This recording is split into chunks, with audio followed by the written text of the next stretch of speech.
个是每个已经当父母亲对孩子基本的期待。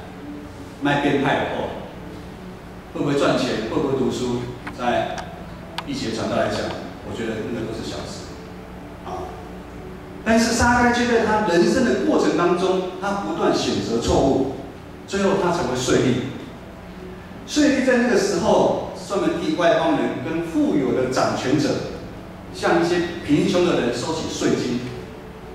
这些税吏在当时被百姓称为是罪人，而撒该是什么？是税吏长，也就是说他是罪人中的罪魁，他比那些税吏更罪。我不知道撒该在成长的过程当中，如何在每一次他重要的选择的时候，让他一路走到税吏长这个职位。但是可以确定的，矮子撒该，他现在的心已经完全偏离上帝。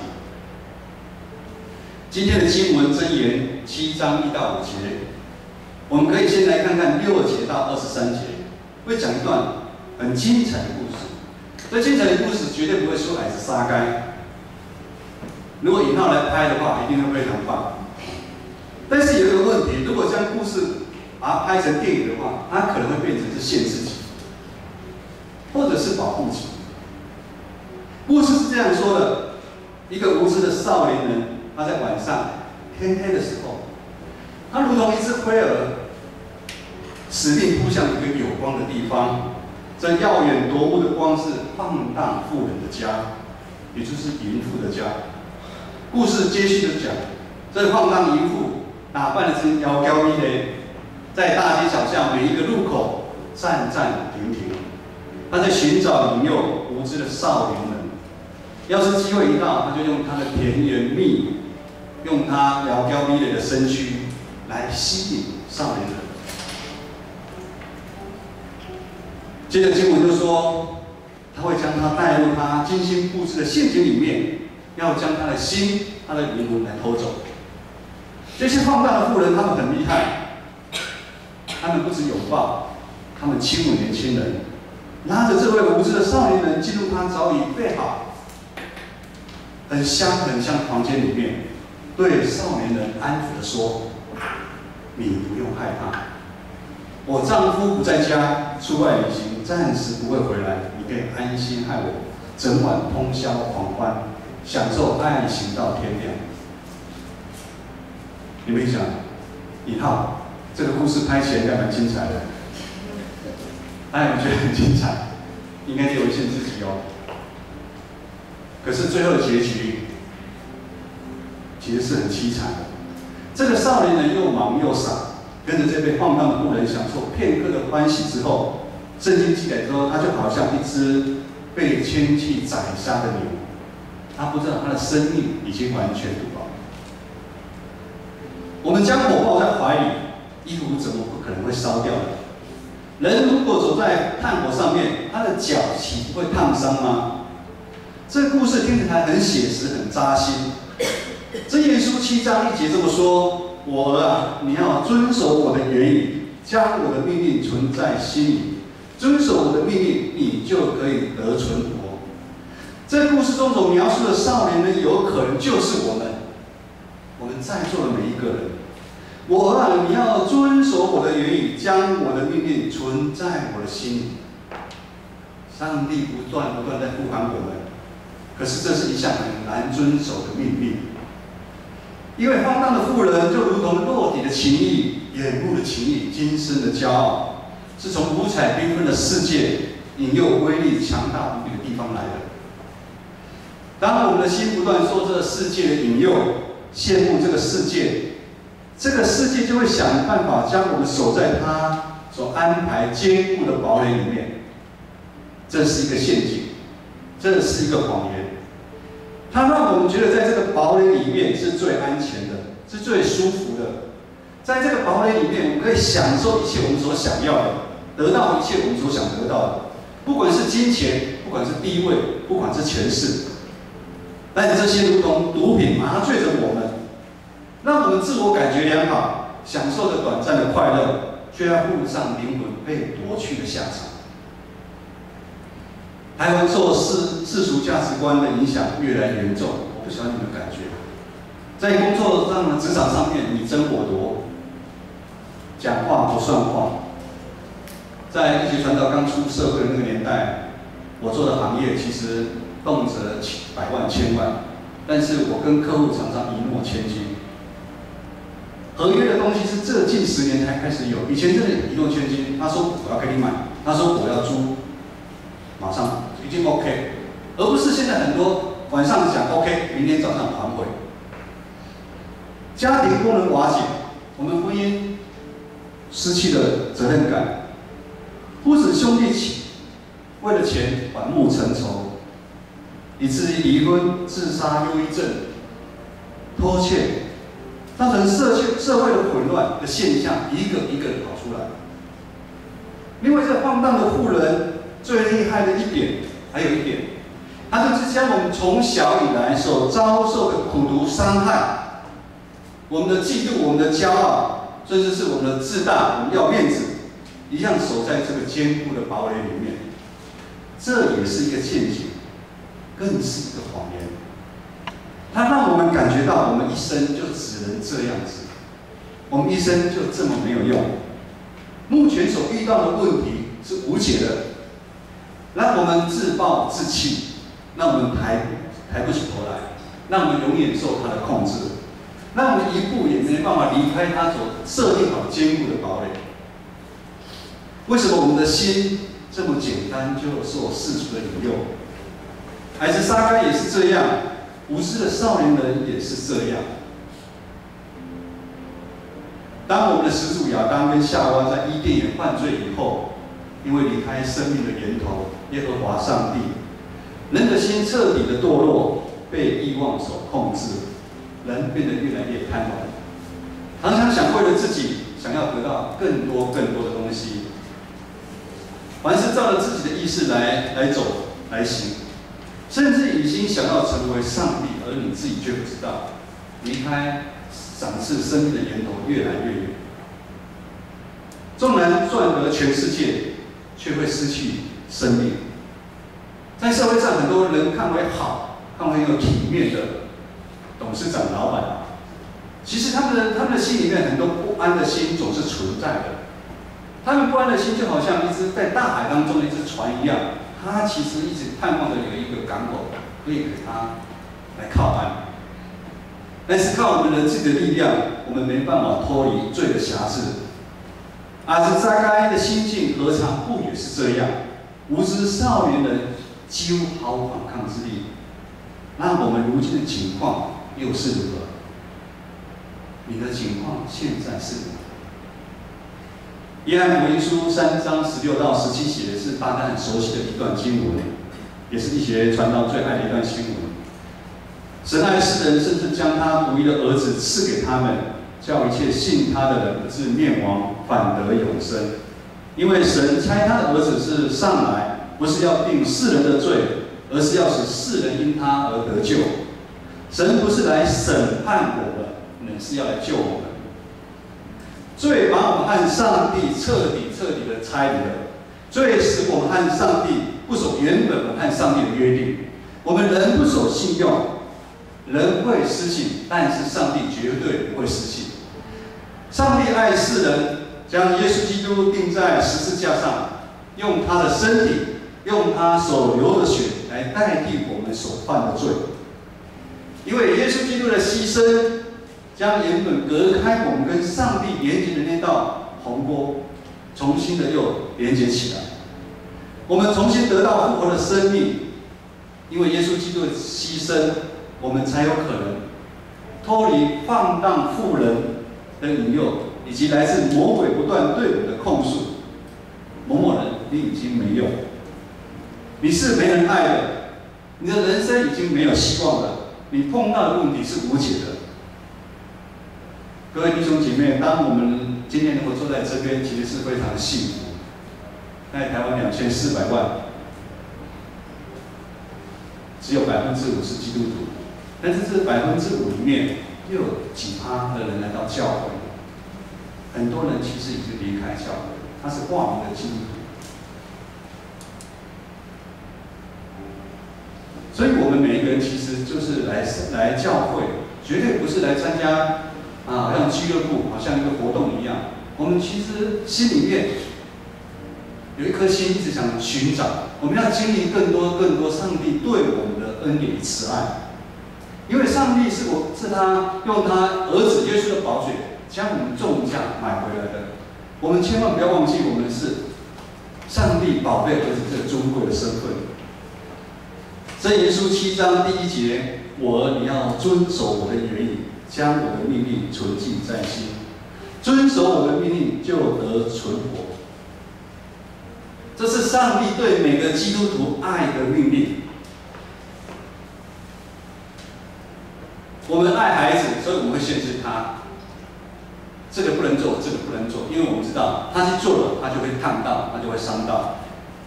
这也是上帝爱我们的命令。当我们将上帝的话、上帝的命令放进我们的心里面，上帝他就有一个应许，应许什么呢？这个应许也是我们心里面在盼望的，就是他一定会保护我们躲避，远离来自放荡不仁的攻击跟引诱。我有一个神学院的同学，他现在在某一间教会当传道。他们教会里面目前有自创的一个品牌，在业界很有名的一个咖啡。当他还很小的时候，常常那个咖啡还很小，没有很出名的时候，他常常来教会。当他开的时候，他也请牧师传道去帮他祷告。当他现在连锁的分店越来越多，连我们中山站这边都有的时候，他不来教会。他的心已经被世俗引诱了。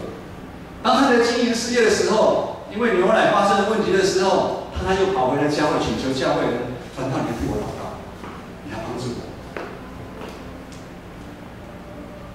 各位弟兄姐妹，当我们一帆风顺的时候，我们要特别更小心。但是我们上帝给我们应许，你只要紧紧抓住它，你紧紧抓住它，你就不会陷入那个引诱。各位弟兄姐妹，我们说是一群蒙恩的罪人，我们是一群需要耶稣救恩的罪人。罪人中的罪人矮子撒该，当他遇到耶稣，他知道这是一个机会，他要做选择。他是要选择继续他目前的生活，他要永远站在远处看耶稣，继续做一个不沾锅，保护好他税吏长的身份。还是撒该他要开始选择，他要做决定，他放下一切的自尊，他的地位，以及他原本所拥有的东西，愿意向前去。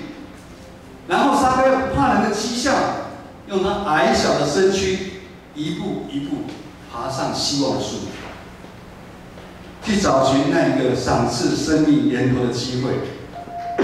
我们从故事知道，矮子撒该他已经做了选择。耶稣也早已展开双臂等着他，拥抱他，到了撒该的家里。撒该已找到生命的源头，他完全得到生命的释放跟自由。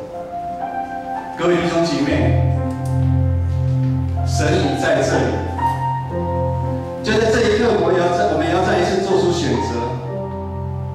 我们要和那位无知的少年人继续在花花的世界，沉沦追求那些虚名吗？我们还是要继续在三心两意，不肯承认耶稣是我们生命中的救主，还是我们继续过着不冷不热做礼拜天的基督徒？上帝这样呼喊，我们到底要愚妄到几时呢？我们真的没办法靠自己的力量救自己，洞只是会越大。就是现在。传道邀请每个弟兄姐妹，将把捆绑在身体上面的那个枷锁一个一个放下。我们也要舍得放下，才有办法得救。我们要转头，我们要彻底的转头来悔改，我们要向耶稣来奔跑。我们一辈子将耶稣紧紧的抱住，我们不放手，因为我们知道，只有这条路的选择，我们才不会后悔。也才有办法救我们脱离死亡，得到永生的盼望。这是我们可以确信的。我们一起来站立，来唱这首歌，带我进入你的同在，万军之耶和华。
愿三一上帝的慈爱、恩典，与我们众弟兄姐妹同在。让我们将我们身上所有的枷锁，我们一一放下。让我们如同矮子撒该一样，